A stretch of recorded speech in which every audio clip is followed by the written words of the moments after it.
నీకే అనారోగ్యం ఉంది, నీ బంధువులు నీ స్నేహితులు ఒకవేళ అనారోగ్యాలతో ఉన్నారా? పేతురు తీసుకువెళ్ళాడు యేసయ్యను తన ఇంటికి. యేసయ్య తన ఇంట్లో అడుగుపెట్టిన తర్వాత తన ఇంటిలో ఉన్న రోగము ఆ ఇంటిలో నుండి బయటకు వెళ్ళిపోయింది. హల్లెలూయా. నీ ఇల్లు రోగాల నిలయంగా మారిపోయిందా? కొంతమంది ఇల్లు ఉంటాయండి, ఒక రోగం వదిలితే ఇంకో రోగం పట్టుకుంటూ ఉంటుంది, అవునా కదా?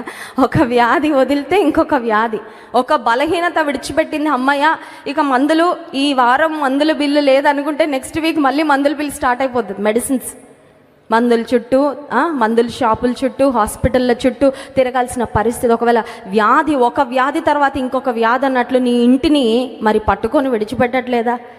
ఈ ఉదయకాల సమయంలో అడుగు, ప్రభా నువ్వు స్వస్థపరిచే దేవుడవయ్యా, నువ్వు నా ఇంట్లో అడుగుపెట్టు, నువ్వు ఒక్కసారి ముట్టు, వ్యాధిగ్రస్తులను బలహీనులను ముట్టయ్యా. ఆయన ముట్టగానే రోగము వదిలిపోయింది, ఆయన ముట్టగానే బలహీనత వదిలిపోయింది, ఆమె లేచి పరిచర్య చేసింది.